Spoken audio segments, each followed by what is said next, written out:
Hello, kamusta tayo lahat? I praise the Almighty Father. I glorify His name on high. I exalt the name of Yahweh. For He is forgiving, loving, merciful, kind, and full of grace, Creator of heaven and earth. There is nothing like our Father. He created us in His image and likeness. And we are important to Him because we are His treasures. And He is our inheritance. And I thank my Jesus Christ for giving His life on the cross for the forgiveness of our iniquities, for being the mediator, the only mediator to our Almighty God. Jesus introduced us to our Father.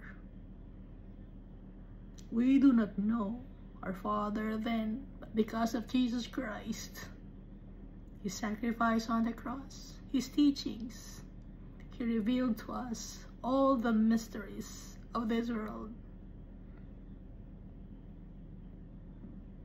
I thank the Holy Spirit for showering us with blessings and gifts and fruits every day. Our Father loves us so much. He gave everything for us. And He only requires us one thing: to love Him, to respect Him, to honor Him, to exalt His name on high, to obey Him.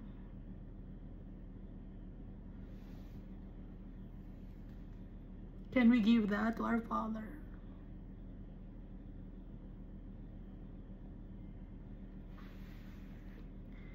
Last time we read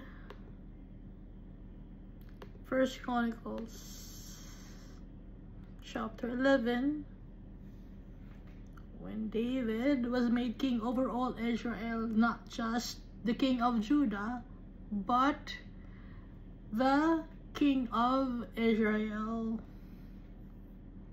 So the Israelites, or the men of Israel, went to Hebron to acknowledge him as the true king of Israel, as what the Almighty Father had said. The Almighty Father anointed David even when King was still king, even when King Saul was still king of Israel. And then here in 1 Chronicles chapter 11 also, they conquered the land of the Jebusites, which is now known as the city of David, or Jerusalem, or Zion.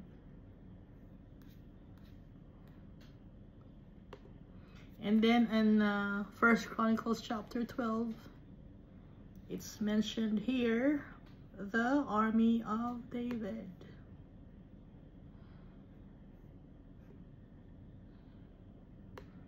The men of valor. So all the tribes of Israel and their army supported David.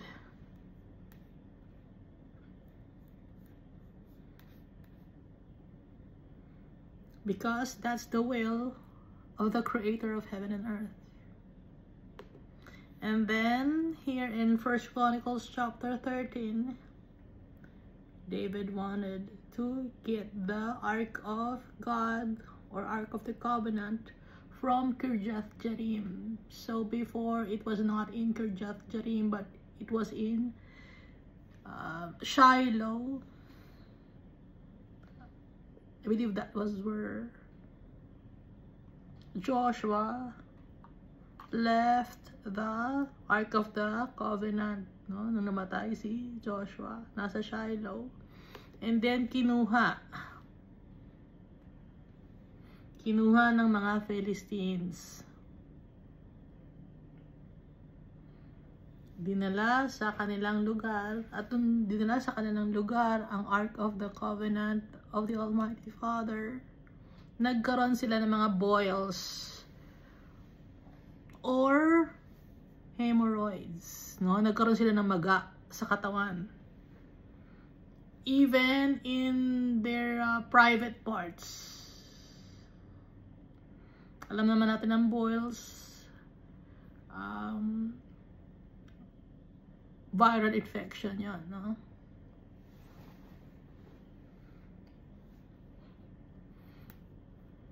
So, kaya didala sa Kirjath Jearim, sa lugar ng mga Israelites to, sa Judah ba yung Kirjath Jearim?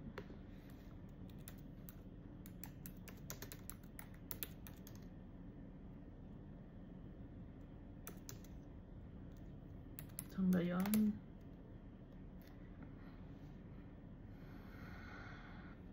Nasa Judah, no? Tribe of Judah, yung Kirjath Jearim.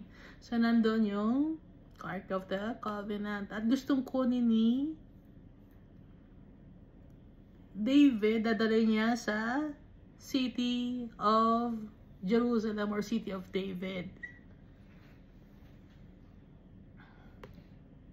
So, nung tina-travel na yung Ark of the Covenant, nakasakay sa isang cart, hila-hila ng mga oxen, natapilok yung isang oxen, tapos yung Ark of the Covenant, syempre, mahuhulog. Nung mahuhulog, hinawakan ni Uzzah. At nung hinawakan ni Uzzah, namatay si Uzzah.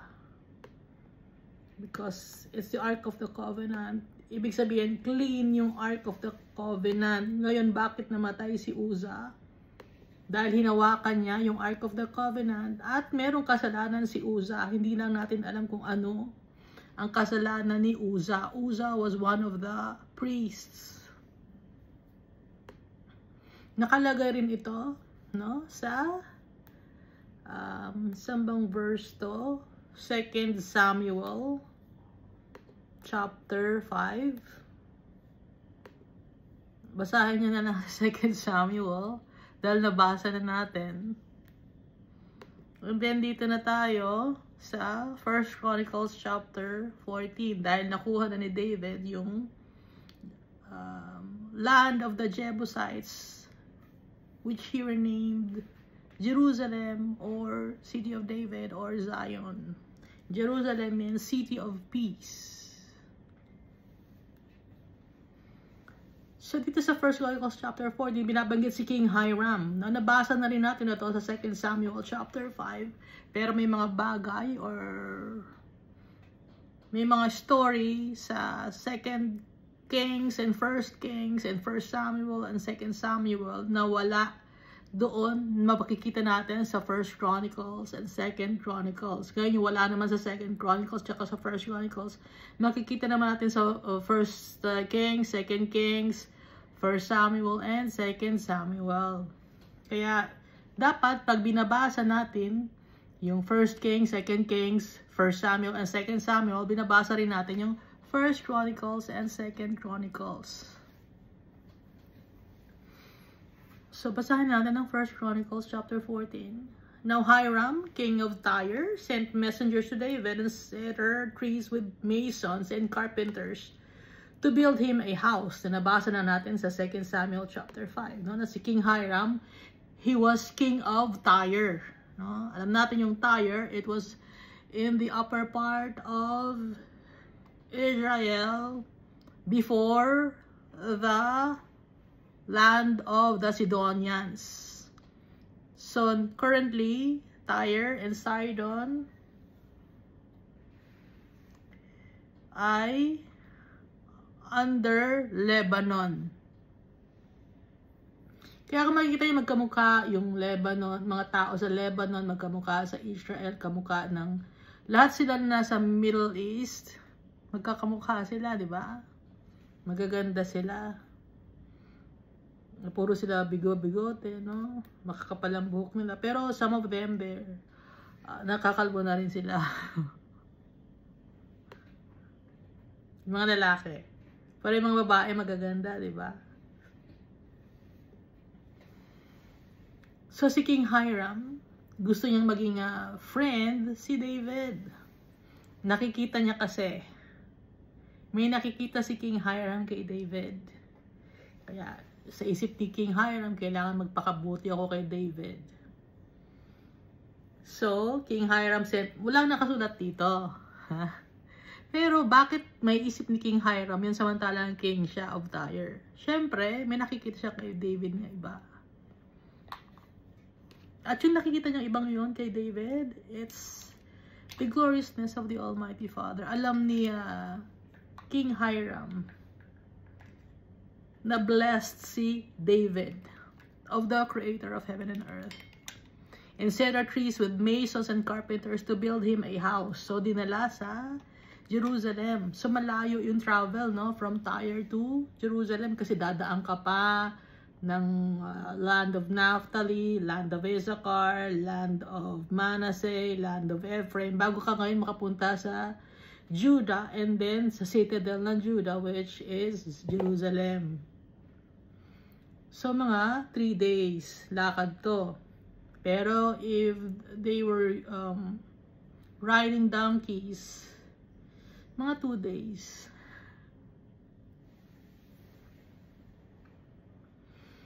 So, ang pinadala niya, trees. Pero mabayaran din siyempre ni David yun, yung mga trees na nagaya na basa natin sa 2 Samuel. May mga masons and carpenters katagagawa ng bahay kasi nga, yung mga tao sa Tyre, magaling silang gumawa ng mga woodworks. Maraming wood sa Lebanon, kaya nga Lebanon ang kanilang name.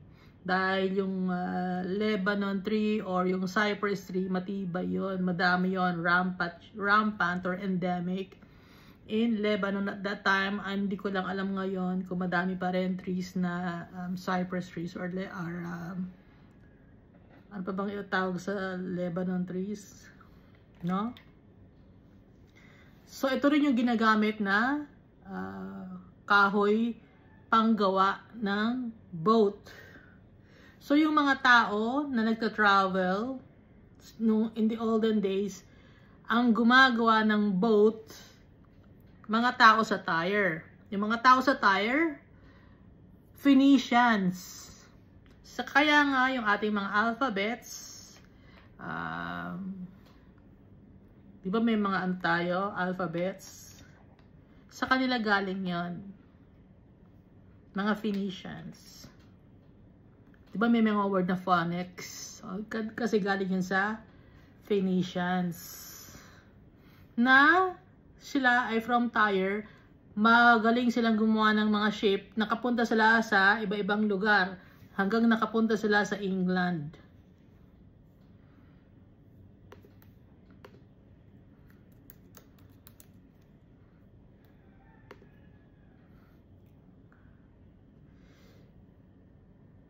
Kaya nga yung word na phonics or phoenix or phonics, nakuha yon sa word na Phoenicians. Ano ba ibig sabihin na phonics? Tingnan natin yung word. Ano ibig sabihin? A method of teaching people to read or by correlating sounds with letters or groups of letters in an alphabetic writing system. No? Sa mga Phoenicians. Ngayon, saan ngayon ang word na galing yung alphabets? Alphabets. Alpha A, beta B. No? Alpha, kaya ginawang alphabets. So, yung unang letters. First 2 alphabets. No? First 2 letters. Alpha and then beta. Na galing na naman sa word na Greek. No? Kaya nga, yung nagsasama-sama, yung mga tao nagkaka-mix na. Pero hindi na pag-usapan natin. Background lang yon. So, ang ginagawa dito ay bahay. At saka, lalagyan nila ng wall yung Jerusalem. Kasi nga, yun ang parang pinaka magiging center of Israel. Capital. So David knew that the Lord had established him as king over Israel, for his kingdom was highly exalted for the sake of his people, Israel. Alam ni David, in his heart. Bakit niya alam? Inilagay ni Almighty Father sa puso ni David. Kaya alam ni David, hindi malalaman ng isang tao ang mga bagay na mga wonderful things, amazing things, kung hindi si Almighty Father ang nagtuturo sa tao. Dahil every good thing comes from the Almighty Father. Lahat, kahit maliliit, na magagandang bagay, galing kay Almighty Father. Verse 3, then David took more wives in Jerusalem, and David begot more sons and daughters. Para maging madami ang kanyang mga lineage, kumuha siya ng madaming asawa. Took more wives in Jerusalem, and David begot more sons and daughters. Pero syempre, ang nababanggit lang usually ay mga sons. And these are the names of his children whom he had in Jerusalem. So sa Jerusalem, meron siyang mga pinanganak na mga anak. At meron ding mga bata na ipinanganak sa Hebron, no? Isa na ron si si Absalom. Sino pa ba si Absalom? Nalimutan ko na ibang pangalan, no? Baka mabanggit natin dito. Dali, hanapin natin.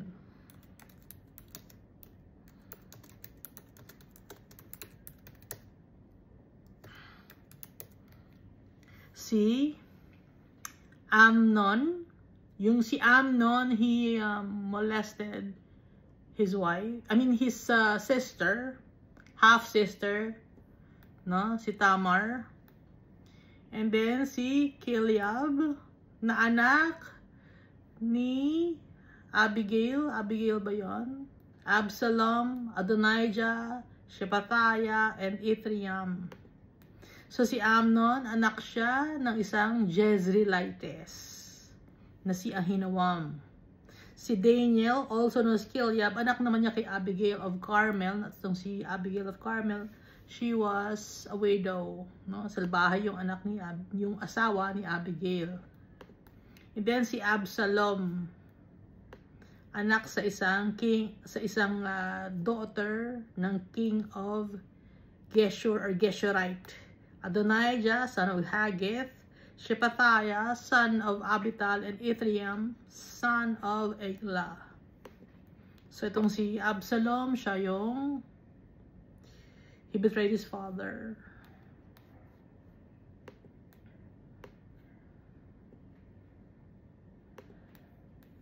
So balik na tayo dito. Pero, in Jerusalem, nagkaroon siya ng anak. Sino yung mga anak niya?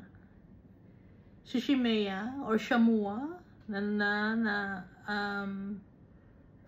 Chronicles chapter 3 verse 5 nabanggit. And then si Shobab, Nathan, and then si Solomon. Anak niya ito kay Bathsheba. So makikita natin, fourth son si Solomon. Ang brother niya, elder brother niya, si Nathan, na nasa lineage na nakasulat sa Book of Luke, si Nathan. Kinsman Redeemer ngayon si Solomon, no? And then verse 5, Ebar, Elishua, Elphelet, Nogag, Neteg, Japhia, Elishima, Bilyada, and Eliphelet ulit.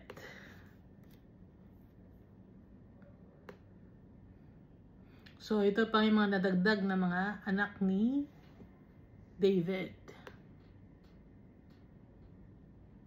Verse 8, now when the Philistines heard that David had been anointed king over all Israel, all the Philistines went up to search for David, and David heard of it and went out against them. So kasama si King Achish, na dati niyang dating kumapkup sa kanya si King Achish, no? na king of Gath, na isa sa mga kingdom of the Philistines. Verse 9, then the Philistines went and made a raid on the valley of Rephaim. Rephaim means giants. Nephilim, giant din. Rephaim means giants din, no? So, ibig sabihin Rephaim, plural to, madami. So, yung mga Philistines, dark-skinned sila, matatangkad sila, men of war sila, magagaling ang kanilang strategy. Sanay sila sa war. So, up to now, meron pa rin mga lahi ng mga Philistines. Verse 10, and David inquired of God, saying, shall I go up against the Philistines? Will you deliver them into my hand? The Lord said to him, go up, for I will deliver them into your hand. Sige, kapaglaban ka sa kanila, ibibigay ko sila sa iyo, sabi ni Almighty Father. Verse 11, so they went up to Baal Perazim, and David defeated them there. Then David said, God has broken through my enemies by my hand like a breakthrough of water. Parang tubig lang na natalo ko ang aking mga enemies. Therefore, they called the name of that place Baal Perazim, or Master of Breakthroughs. Kasi parang tubig lang na umagos, na baliwala lang. Hindi siya nahirapan, ibig sabihin. Verse 12, and when they left their gods there, David gave a commandment, and they were burned with fire. So may mga daladalang mga idols. Yung mga Philistines, iba-ibang mga idols, sinunog ni David. Verse 13, then the Philistines once again made a raid on the valley. Therefore David inquired again of God, and God said to him, you shall not go up after them, circle around them, and come upon them in front of the mulberry trees. No, nabasa na rin natin to, di ba? Sa 2 Samuel. And it shall be when you hear a sound of marching in the tops of the mulberry trees, then you shall go out to battle, for God has gone out before you to strike the camp of the Philistines. So, merong procedure si Almighty Father. Hindi lang basta, sige, sugurin ninyo. May pinapagawang procedure si Almighty Father. Titignan niya yung patience. Tinatest din kasi ni Almighty Father. Si David, yung kanyang patience. Susunod ba yung anak ko? Or magiging aggressive ba to? Magiging disobedient ba to? Kasi nga, kaya naman lahat ni Almighty Father to crush the enemy. Pero, hinahayaan niya si David to check on David kung ano ang gagawin ni David. Susundin ba lahat ni David ang ipagagawa ko sa kanya? Ganon din tayo. May process din tayo na pinagdadaanan. Hindi natin naiintindihan. Kasi maikli ang pang-intindi natin. May proseso tayong pinagdadaanan sa mundo na to. Titignan ni Almighty Father kung anong ginagawa natin. Kung hanggang saan tayo makakasunod sa Kanya.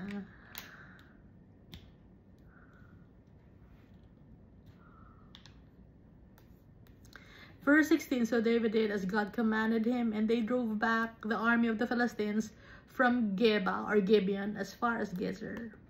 Then the fame of David went out into all lands, and the Lord brought the fear of him upon all nations. Takot lahat ang mga neighboring countries kay David, because the Almighty Father was with David in all his endeavors.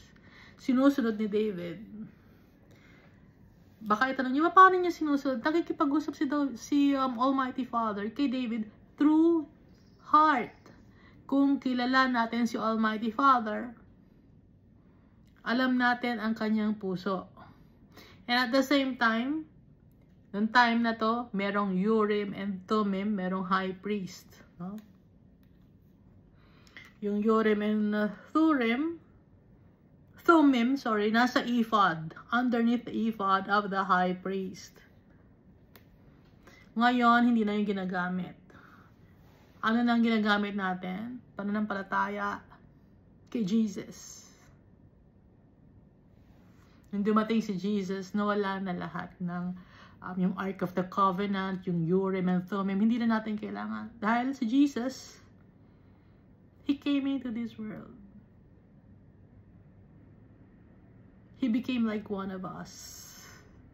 Even though He did not commit any transgressions or mistakes or sins, He lived among us. Naintindihan niya yung tao. Naintindihan niya yung pagdaanan natin. Yung pain and sufferings natin, alam ni Jesus. Dahil first-hand experience si Jesus. Alam ni Jesus kung paano magutom. Alam ni Jesus kung paano ang apihin ng mga tao. Alam ni Jesus kung paano masaktan emotionally, physically, and mentally. Kaya wala tayong lusot or masasabi na, Lord, hindi nasaktan ako, Lord, kailangan makaganti ako. No. Dahil sa Jesus, hindi siya gumante. Father, forgive them, for they do not know what they are doing. Kaya nga, si Jesus is the only way, the truth, and the life.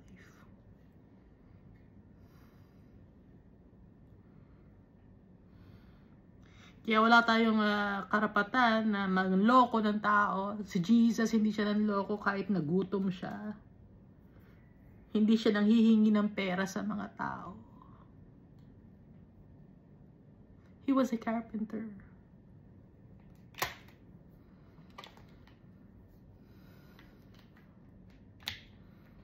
May mga tao dyan na hindi, naghihirap kasi ako, gutom kasi kami, kaya nagnakaw na lang ako. Pero si Jesus, hindi, naggutom din si Jesus. Kaya wala tayo maidadahilan. Ha? Hindi, napatay ko siya kasi sinaktan niya ako. Si Jesus, hindi. Pagmamahal pa rin ang biyakita sa mga tao. Gagayahin natin si Jesus. Napakahirap. But, because we have the Holy Spirit in us, pinadala ni Jesus, we have strength because of the Holy Spirit, because of Jesus, because of our Father.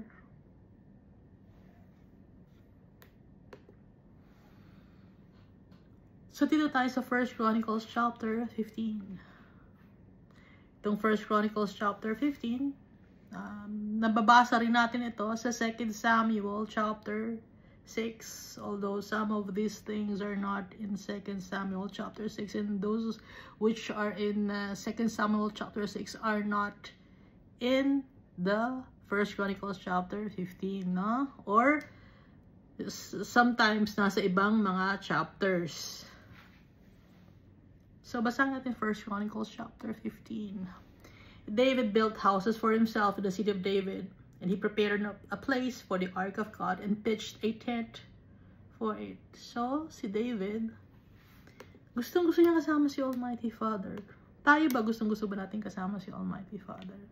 Kung gusto natin kasama si Almighty Father, susundin natin siya. Makikinig tayo sa Kanya. Nung time na to, gustong-gusto niya kasama physically. Kasi nga, hindi pa dumarating yung Holy Spirit. Hindi pa pinapadala si Jesus Christ. Kaya merong Ark of the Covenant. Gustong-gusto ni David kasama. Kasi with the Almighty Father, we have peace and joy and love. At alam natin na may kakampi tayo. Hindi na tayo iiwan. Come what may. Verse 2. Then David said, no one may carry the Ark of God but the Levites. For the Lord has chosen them to carry the Ark of God and to minister before Him forever. So, Levites lang ang pwedeng magbuhat. No? Verse 3, and David gathered all Israel together at Jerusalem to bring up the Ark of the Lord to its place, which he had prepared for it. So, may place na yung Ark of the Covenant. Ngayon, nasa yung Ark of the Covenant? It's in our hearts. We are the church. Pag magkakasama tayo, tayo ang church. Hindi porke nagpupunta ka sa isang structure or building na you congregate with other fellow Christians, nag-uusap-usap kayo, ay ikaw ay mapupunta na sa heaven. No, that's not true. Dahil importante ang puso natin. Nandun ka man sa church ninyo, Sa congregation ninyo, kung iba ang nasa puso ninyo, puro wickedness, wala rin. Sayang ang oras ninyo. Dahil si Almighty Father, sa heart natin nakatingin, hindi sa kung ano ang schedule natin. Sunday, pupunta ka dyan. Hindi doon nakatingin si Almighty Father. Hindi doon nakatingin si Jesus Christ. In every day of our lives, on how we live for Jesus, doon nakatingin si Almighty Father. Doon nakatingin si Jesus Christ.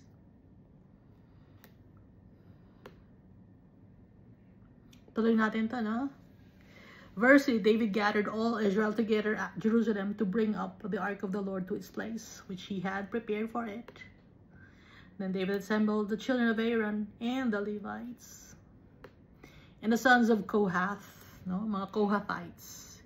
Uriel the chief, and 120 of his kinsmen or brethren. Of the sons of Merari, Asaiah the chief, and 220 of his brethren. Of the sons of Gershom, Joel the chief, and 130 of his brethren. Of the sons of Elizaphan, Shemaiah the chief, and 200 of his brethren. Of the sons of Hebron, Eliel the chief, and the 80 of his brethren. Ito, no, hindi natin nabasa ito, no, sa 2 Samuel, yung inisa-isa yung mga kasama. Of the sons of Uziel, or Uzziel, Aminadab the chief, and 112 of his brethren. Ang dami kasama. And David called the priests Zadok and Abiathar, and for the Levites, Uriel, Asaiah, Joel, Shemaiah, Eliel, and Aminadab. He said to them, "You are the heads of the fathers' houses of the Levites. Sanctify yourselves, you and your brethren, that you may bring up the ark of the Lord God of Israel to the place I have prepared for it." Linisin niyo yung sarili ninyo dahil kukunin niyo yung Ark of the Covenant, kayo ang mangunguna. Kaya maging malinis. Inutos ni David yon sa mga Levites at sa mga priests. Verse 13, "For because you did not do it the first time, the Lord our God broke out against us, because we did not consult Him about the proper order." So yun ang kasalanan nila. Hindi tayo nanghingi kung ano ang gusto ni Almighty Father, kaya namatay si Uzzah. Basta-basta na lang. Basta na lang natin inilipat. Kailangan natin si Almighty Father, yung kanyang will, yung kanyang kagustuhan. Dahil hindi mo pwedeng hilahin si Almighty Father. Dapat with permission, with respect, with honor. Almighty Father, okay ba itong gagawin ko? Almighty Father, ito ang gagawin ko everyday. Okay ba sa'yo, Almighty Father? Ganon. So the priests and the Levites sanctified themselves to bring up the ark of the Lord God of Israel. And the children of the Levites bore the ark of God on their shoulders by its poles, as Moses had commanded according to the word of the Lord. So poles ang dala-dala. Kasi yung Ark of the Covenant, meron siyang mga circles, no? 4 circles in 4 corners. Tapos doon ipinapasok yung kahoy, poles yon, para mabuhat nila. Then David spoke to the leaders of the Levites to appoint their brethren to be singers, accompanied by instruments of music, stringed instruments, harps, and cymbals, by raising the voice with resounding joy. So merong music. Masaya si Almighty Father. So nung hindi pa nila nakukuha yung Ark of the Covenant, inilagay muna nila sa house of the Gittite, no? Pag sinasabing Gittite, Philistine siya, he's from Gath. But the Almighty Father blessed the person, the Gittite. Bakit? Kahit siya ay Gittite, God blessed him because he respected the Almighty Father. So si Almighty Father, basta nire-respeto siya, minamahal siya, tanggap niya ang mga tao.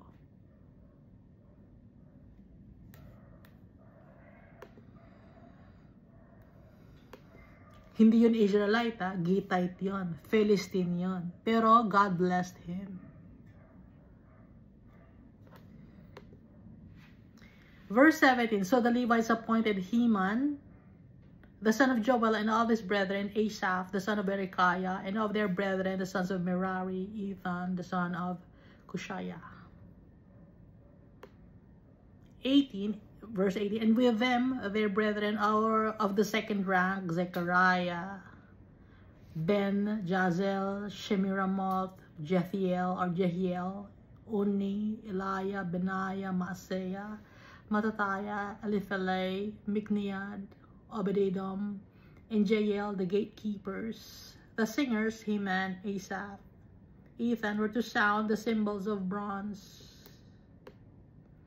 Zechariah, Azael, Shemiramoth, Jehiel, Uni, Eliab, Maaseiah, and Benaiah with strings according to Alamoth.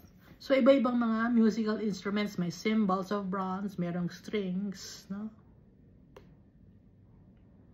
Mattatiah, Elipheleh, Mikniad, Obed-Edom, Jael, and Zazariah to direct the harps on the sheminith. So, may harp din. Shenaniah, leader of the Levites, was instructor in charge of the music because he was skillful. So, merong conductor. Si itong si Shenaniah. No? Kasi siya instructor in charge of the music. Siya yung conductor ng music, ng harp, ng cymbals, tsaka ng stringed instruments. Mahilig sa music si David, no? At ginagamit niya yung for the Almighty Father. Even yung kanyang pag-write ng mga poems,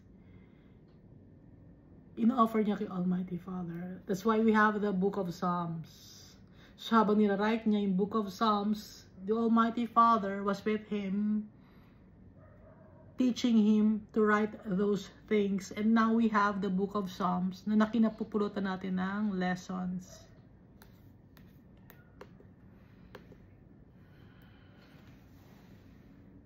Verse 23, Berechiah and Elkanah were doorkeepers for the ark. Shebaniah, Josaphat, Nathanael, Amasai, Zechariah, Benaiah, and Eleazar the priests were to blow the trumpets before the ark of God, and Obed-Edom and Jehiah, doorkeepers for the ark. So, meron ding mga trumpets. Alam natin yung trumpets, yun yung horn ng ram, no? Yung shofar. Ang ganda ng sound ng shofar, di ba? Di ba kinagagandahan? Ako natutuwa ako sa sound ng shofar. So David, the elders of Israel, and the captains over thousands went to bring up the ark of the covenant of the Lord from the house of Obed-Edom with joy.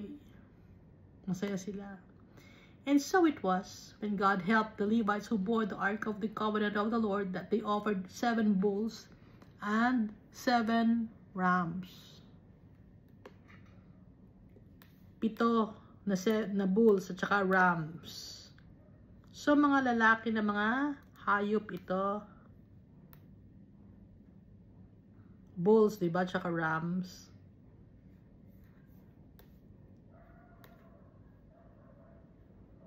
So, may listahan ko.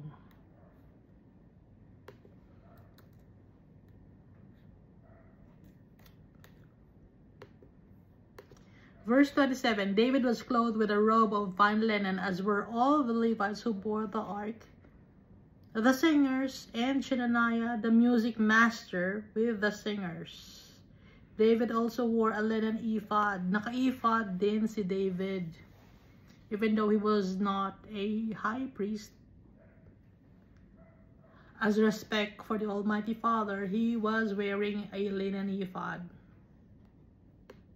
Tapos si Shenaniah, siya yung conductor of music. Verse 28, thus all Israel brought up the ark of the covenant of the Lord with shouting, and with the sound of the horn, the trumpets, and with cymbals, making music with stringed instruments and harps. And it happened, as the ark of the covenant of the Lord came to the city of David, that Michal, Saul's daughter, looked through a window and saw King David whirling and playing music. And she despised him in her heart. So, ito yung time na nakita ni Michal, si David, na sumasayaw. Nawalan ng gana si Michal sa kanya. Sabi ni Michal sa kanya, bakit ka sumasayo? Nakakahiya sa mga tao. Bakit ganun ang ginagawa mo? So kahit na mahal ni King David si Michal, na anak ni King Saul, nawalan siya ng gana kay Michal. Bakit? Priority ni David, si Almighty Father. Maraming maipapalit na asawa. Pero si Almighty Father, iisa lang. So, hindi nagkaroon ng anak si Michal kay David. Pero yung ibang mga babae, marami silang anak kay David. Pero si Michal hindi. Bakit? Hindi inayaan ni Almighty Father na magkaroon ng anak si Michal because si Michal also was worshiping a teraphim. Teraphim meaning may idol si Michal. Gaya ni Rachel, meron ding teraphim si Rachel. Hindi hinayaan ni Almighty Father. No? Ayaw ni Almighty Father ng ganun. Kahit pa sabihin na sila ay mahal ni David, mahal ni Jacob, ang priority natin, si Almighty Father.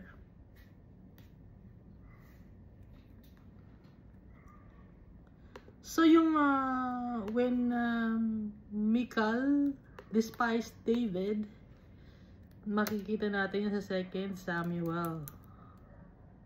2 Samuel chapter 6.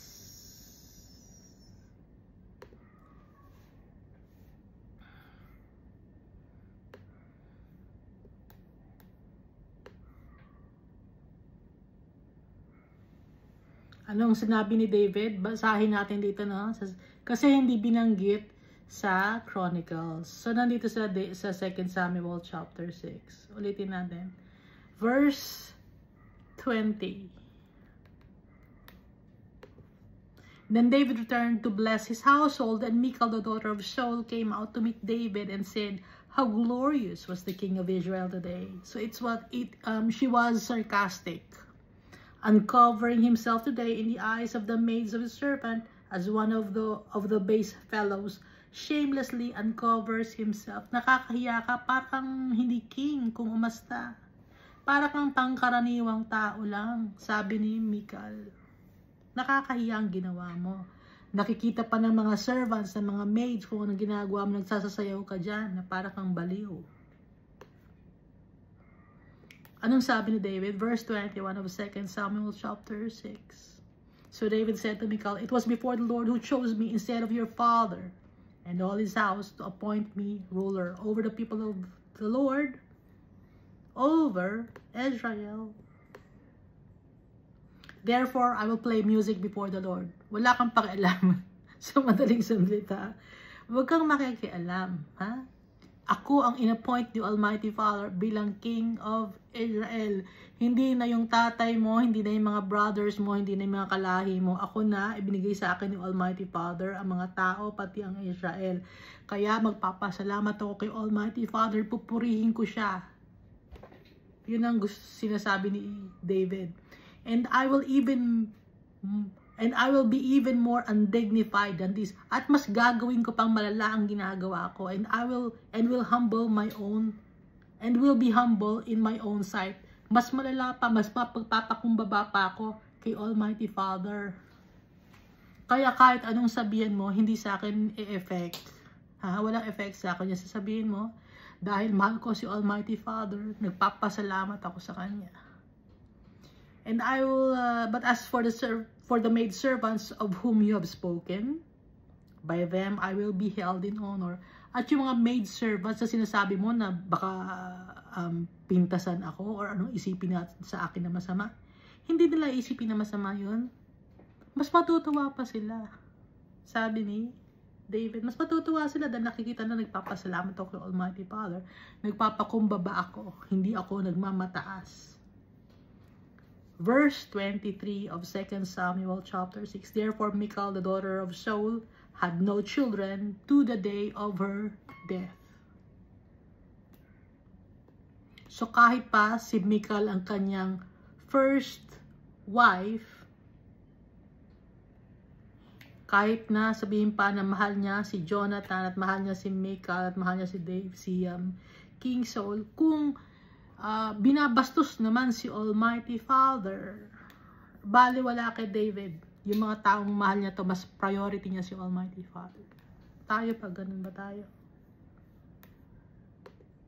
Kaya mahal ni Almighty Father si David.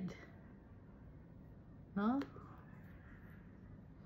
Hindi papaano si David. Hindi papatalo si David. Basta usapan tungkol kay Almighty Father.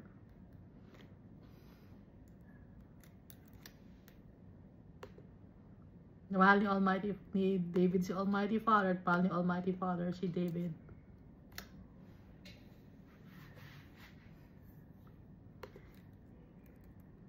First Chronicles chapter 16. So they brought the ark of God and set it in the midst of the tabernacle that David had erected for it.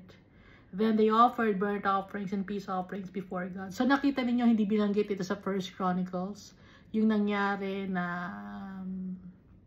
dialogue with Michal. Pero nasa 2 Samuel. Kaya binabasa natin, ano?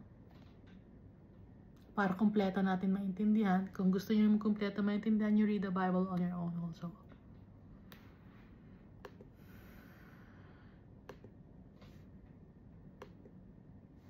So they brought the ark of God and set it in the midst of the tabernacle that David had erected for it. Then they offered burnt offerings and peace offerings before God. And when David had finished offering the burnt offerings and the peace offerings, he blessed the people in the name of the Lord. Then he distributed to everyone of Israel, both man and woman, to everyone a loaf of bread, a piece of meat, and a cake of raisins. So mayroon pang mga pabaon, may pasyaron si David sa mga tao. May pabalot, no? Pinadistribute niya a loaf of bread, a piece of meat, and cake of raisins. Masarap pa yung cake of raisins. And he appointed, kasi nga, kaya nga cake of raisins, kasi, di ba, madami silang mga grapes doon. So, instead na magiging bulok, pinapatuyo, natuto sila, no? And he appointed some of the Levites to minister before the ark of the Lord to commemorate, to thank and to praise the Lord God of Israel. So, laging pinapasalamatan si Almighty Father. Asaph, the priest, next to him, Zechariah, then Jael, Shemiramoth, Jehiel, Matthiah, Eliah, Benaiah, and Obed-Edom, Jael with stringed instruments and harps, but Asaph made music with cymbals. Benaiah and Jehaziel, the priests, regularly blew the trumpets before the ark of the covenant of God. So, merong song of thanksgiving si David kay Almighty Father. On that day, David first delivered this psalm into the hand of Asaph and his brethren to thank the Lord. So, nag-compose si David ng song for the Almighty Father. Oh, give thanks to the Lord, call upon his name, make known his deeds among the peoples. Sing to him, sing psalms to him, talk of his wondrous works. Purihin si Almighty Father. Ibig sabihin dito, di ba? Glory in his holy name. Let the hearts of those who rejoice, who seek the Lord with his strength. Hanapin si Almighty Father with his strength. Strength ni Almighty Father. Not our own strength, but the strength of our Father, because we are weak. Our Father is strong.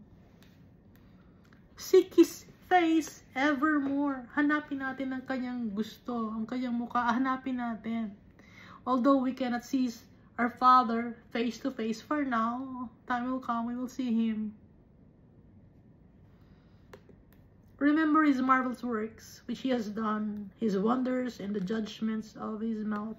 Lagi nating alalahanin yung mga magagandang ginawa ni Almighty Father.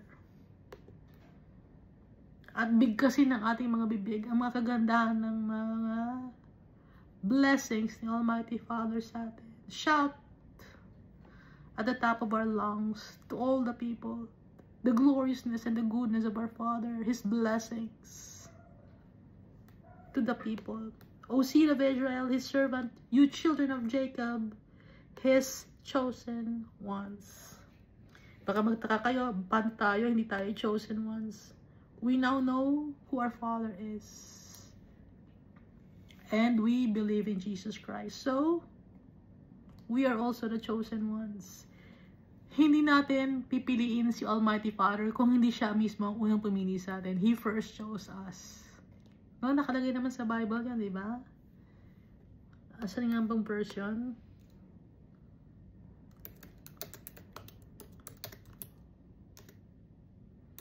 Hindi ko kasi kabisado, no? Pero natatandaan ko. Nakalagay sa Ephesians chapter 1 verse 4. Just as He chose us in Him before the foundation of the world, that we should be holy and without blame before Him in love. Yon ang nakalagay sa Ephesians chapter 1 verse 4. Bago pa man ginawa ang mundo na to, pinili na niya tayo.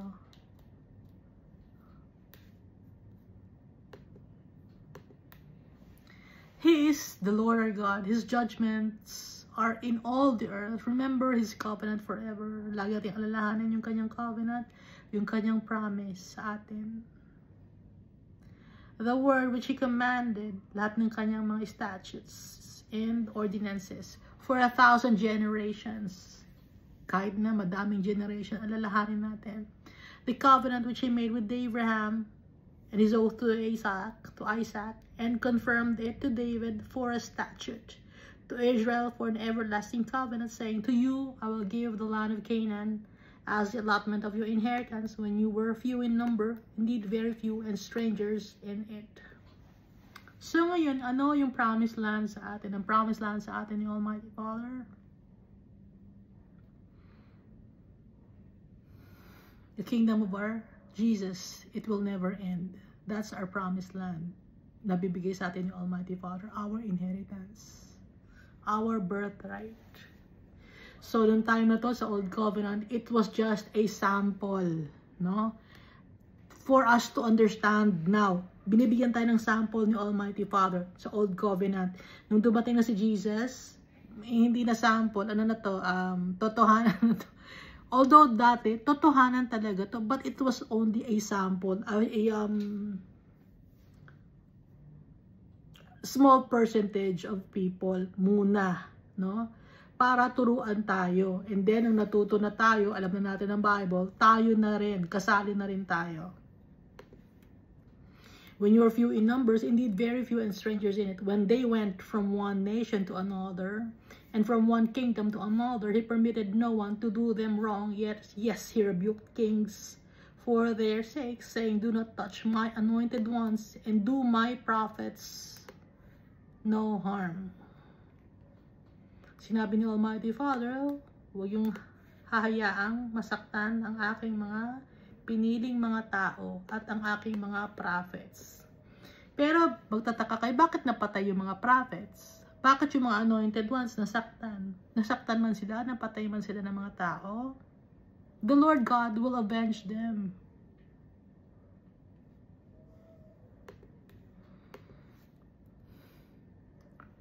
Maraming taon man ang lilipas or magdadaan, the Lord God's words still stands. Sing to the Lord all the earth, proclaim the goodness of His salvation from day to day, declare His glory among the nations, His wonders among all peoples. At saka ulitin ko lang muna, no, do not touch my anointed ones and do my prophets no harm. Itong mga anointed ones ni Almighty Father to, tsaka yung mga prophets niya, ito yung mga totoong prophets ni Almighty Father. Hindi yung mga kunya-kunyari ang prophets lang na they are in it for the money. No? May mga prophets na ganoon kunyari, gumagawa sila ng sarili nilang doctrines, gumagawa sila ng sariling teachings. Hindi yon. False prophets yon. False teachers yon. They are from the evil one. Pag anointed of the Almighty Father, itong nasa Bible, lahat ang tinuturo nila.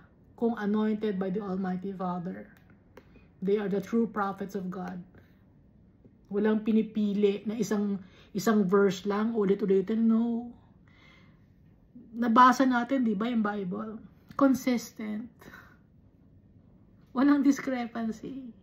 Hindi tayo magtataka, bakit nakalagay dito sa ganitong verse, ganon. Tapos, yung iba kasing mga teachers, or no, ibang mga tao kasi, oo nga no, ba't may discrepancy? Ngayon ang gagawin niya ng false teacher, ida-divert nila ngayon sa ibang issue.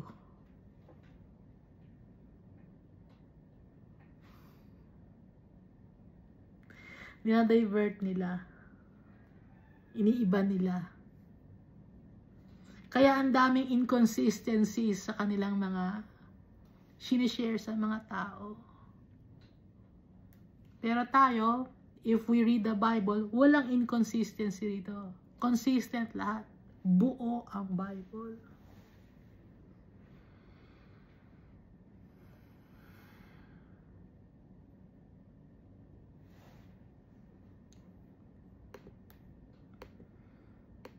Kaya kahit balibagta rin man ng tao na mga manloloko, sinungaling ang Bible, hindi tayo maloloko kasi kasama natin si Almighty Father. Declare His glory among the nations, His wonders among all peoples. For the Lord is great and greatly to be praised. He is also to be feared above all gods. Magkaroon tayo takot sa tatay natin. Kung may tao ka tayo, may respeto tayo. May pagmamahal yun.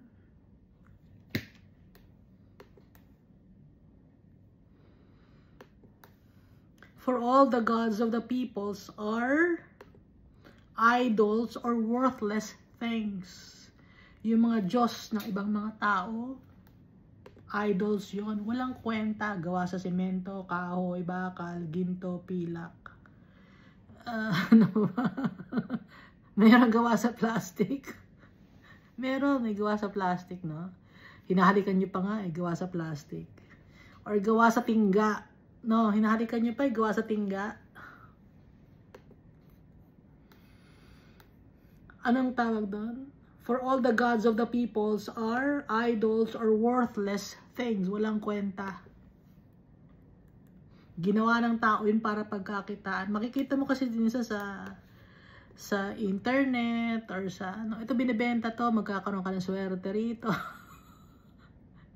Magkakaroon pa rin ng swerte, ba't mo binibenta? Ikaw na, suluhin mo na, saswertehin ka pala, ba't binibenta mo? Di ko na lang, hindi, gusto kong i-share kasi yung swerte sa inyo. I-share, gusto mo lang kumita. Na, hindi lang, gusto ko lang minsan magsalita ng ano, pero hindi ko na sinasabi. Mapagod lang bibig ko. Hindi mo na akong maintindihan. Pero minsan nakakakita ko sa mundo. Gusto ko lang, akala ko ba swerte? Ba't yung binibenta? Pinagkakitaan yung swerte? Dapat kayo na lang para kayo ang swertehin, no? Ha? Soksolohin nyo yung swerte. Bakit hindi siya solo? Hindi, gusto namin kayo rin. Ba, binibenta mo kung gusto nyo, kami din. Para kumita kami. Bakit nyo gusto mo kumita? Akala ko ba siswertehin ka? O, ulitin natin yun. Akala ko ba siswerte ka? Ba't kayo gusto mo kumita? O, kung gusto mong siswerte ka, libre yan. Ha? Walang anuhan. Dahil ang salita ng Diyos libre. Hindi mo kailangan ng tithes. Ano ang kailangan natin? Faith in the Almighty Father and in Jesus Christ. And if we have faith in God, naintindihan natin ang kasunod, it will overflow in our being, yung pagmamahal ni Almighty Father. And that's a time that we can love people and share to people what we can share or offer to people without asking anything in return.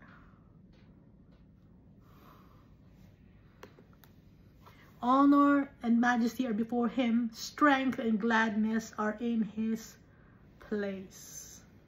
si Almighty Father. We must honor Him because He is majestic. He is King. Strength and gladness are in His place. Give to the Lord, our families of the peoples. Give to the Lord glory and strength of family. Mga tao, buong tao. Bigay kay Almighty Father. Kung ano ang nararapat kay Almighty, ano bang nararapat kay Almighty Father? Respect, honor, and worship, and love. Offering our lives, our hearts, our will.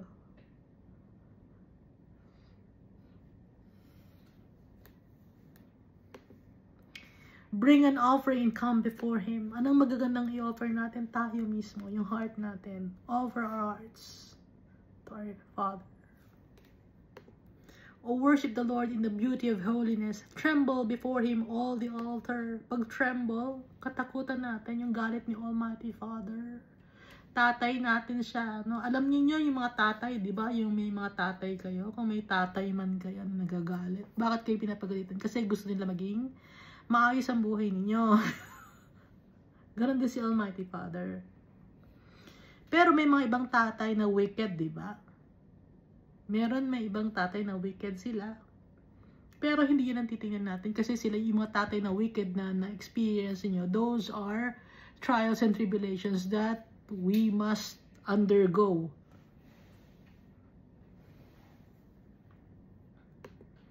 So iba-iba ang trials and tribulations natin, ano?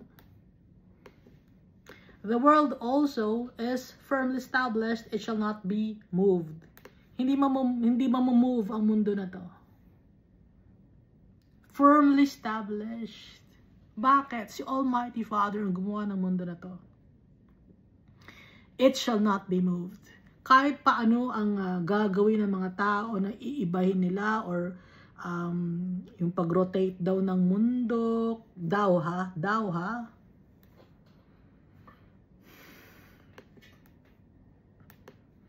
masasabog daw ang mundo. Excuse. Sasabog daw ang mundo or magdi-disintegrate daw ang mundo. Ano sabi? It shall not be moved. Kung gusto ni Almighty Father, no? Nasa discretion ni Almighty Father ang lahat. Wala sa atin, kaya hindi natin makokontrol ang mundo, ha? Let the heavens rejoice and let the earth be glad and let them say among the nations the Lord reigns. Let the sea roar and all its fullness. Let the field rejoice and all that is in it. Then the trees of the woods shall rejoice before the Lord, for He is coming to judge the earth. Darating ang ating Lord, ang ating King. He reigns and He is coming to judge the earth. Ready ba tayo? When our Father judges the earth, at ang ipapadala ni Almighty Father, the only begotten Son, si Jesus Christ. There are some people who don't acknowledge Jesus Christ. Lagot sila kay Almighty Father because they do not obey what our Father said. This is my son. Listen to him. Yun lang, hindi nila pinakikinggan.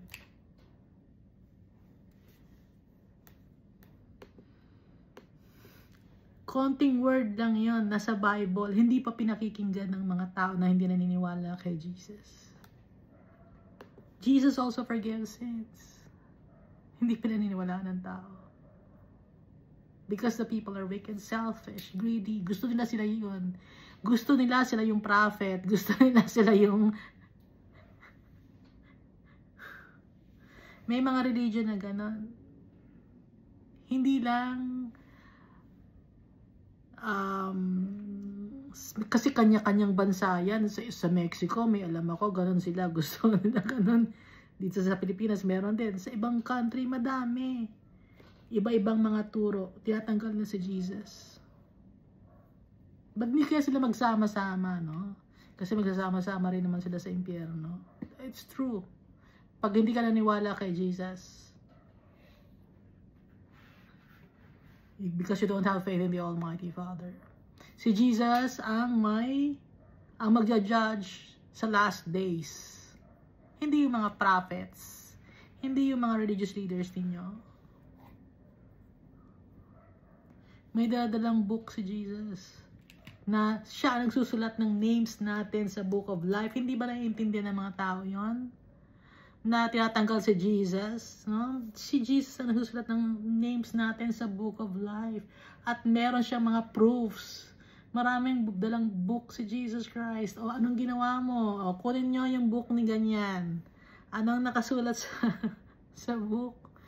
Anong ginawa nito? Ang daming ginawa itong kasalanan. Ang kahuli-hulihan, believes in Jesus Christ, trust in Jesus Christ, o save siya sa heaven, kahit gaano kadaming kasalanan. Because he believes in Jesus Christ, he will receive his reward.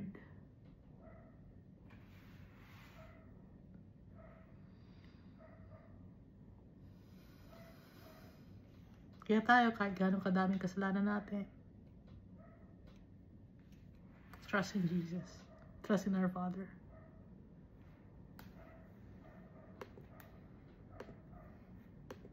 Verse 34 of 1 Chronicles chapter 16. Oh, give thanks to the Lord for His good, for His mercy endures forever.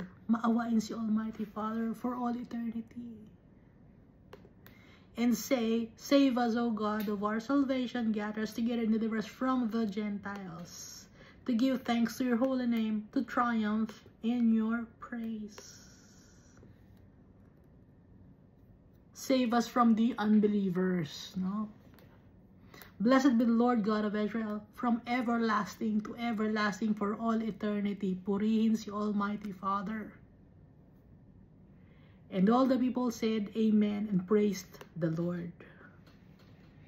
Kaya, mahal na mahal ni Almighty Father si David.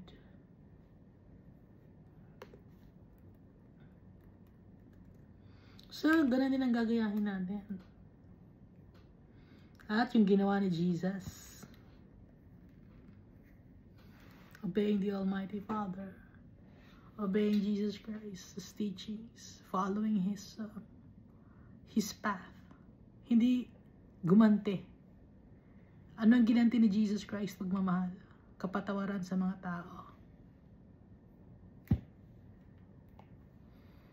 So let Asaph and his brothers there before the Lord, the ark of the covenant of the Lord, to minister before the ark regularly as every day's work required. Regular nagbi-minister si Asaph sa kanyang mga kapatid. Nandun yung ark, nagbi-minister yung mga tao, yung si Asaph and his brothers. As every day's work required, in Obed-Edom with his 68 brethren, including Obed-Edom, the son of Jeduthun, and Husa to be gatekeepers, or ushers, taga-bantay sa gate, no? Taga-ayos ng mga tao.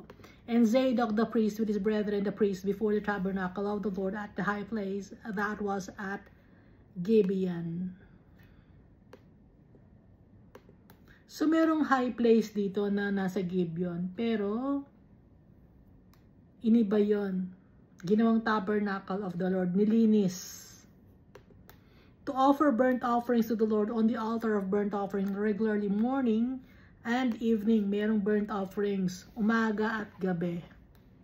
And to do according to all that is written in the law of the Lord which He commanded Israel. And with them, Heman and Jeduthun and the rest who were chosen, who were designated by name to give thanks to the Lord because His mercy endures forever. Maawain si Almighty Father. His mercy endures forever, up to now and for all eternity. May kapatawaran tayo at naawa sa atin si Almighty Father. Pasalamat tayo sa tatay natin dahil maawain siya. Naawa siya sa atin.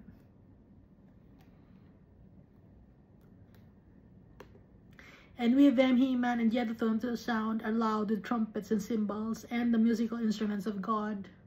Now the sons of Jeduthun were gatekeepers. And then all the people departed, every man to his house, and David returned to bless his house.